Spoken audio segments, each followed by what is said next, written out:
السلام علیکم ورحمۃ اللہ وبرکاتہ۔ تو عزیز طلباء و طالبات، تو آج ہم نے ایک چھوٹا سا نوٹ بنایا ہے دیوالی پر، ٹھیک ہے؟ تو چلیے ویڈیو کو شروع کرتے ہیں۔ دیوالی سنسکرت لفظ دیپاولی سے نکلا ہے۔ تو دیوالی جو ہے یہ سنسکرت لفظ ہے، یہ نکلا ہے سنسکرت لفظ سے دیپاولی سے، ٹھیک ہے، جس کے معنی ہے روشن کیے ہوئے دیے۔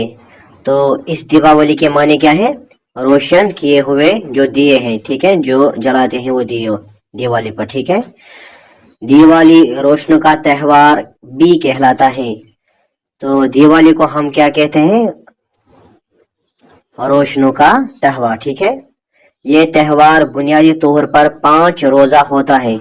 یہ بنیادی طور پر کتنے روزہ ہوتا ہے؟ 5 روز، ٹھیک ہے۔ اس طرح سے آگے پڑھیں گے۔ اس تہوار میں 5 دن تک پوجا کی جاتی ہے۔ تو جو دیوالی ہے اس میں 5 دن تک کیا کی جاتی ہے؟ پوجا کی جاتی ہے، ٹھیک ہے۔ یہ تہوار اکتوبر اور نومبر کے مہینوں کے بیچ میں ہوتا ہے۔ تو یہ جو تہوار ہے کون؟ دیوالی۔ تو جو یہ تہوار ہے دیوالی، یہ اکتوبر اور نومبر کے مہینے میں بیچ میں ہوتا ہے، ٹھیک ہے۔ اسی طرح سے ہندو اس تہوار کو اس لیے مناتے ہیں کیونکہ اس دن رام چندر جی لنکا کے بادشاہ راون کو قتل کرنے کے بعد ایودھیا واپس لوٹے تھے، ٹھیک ہے۔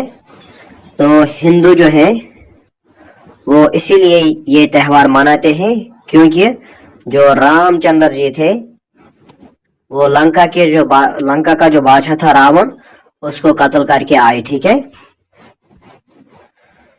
اسی طرح سے آگے پڑھیں گے۔ لوگ اسی خوشی میں اپنے گھروں کو روشن کرتے ہیں۔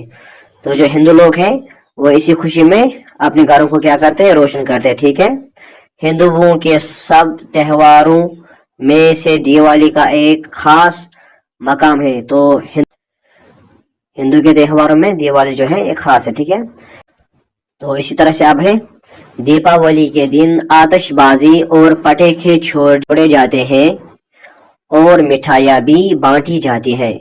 تو دیپاولی کے دن یعنی دیوالی کے دن کیا کیا جاتا ہے؟ آتش بازی کی جاتی ہے، ٹھیک ہے، اور پٹاخے بھی چھوڑے جاتے ہیں، ٹھیک ہے، اور اس طرح سے مٹھائیاں بھی بانٹی جاتی ہیں، ٹھیک ہے۔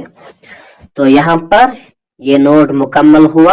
تو انشاءاللہ ملیں گے نیکسٹ ویڈیو میں، تب تک کے لیے خدا حافظ۔ السلام علیکم ورحمۃ اللہ وبرکاتہ۔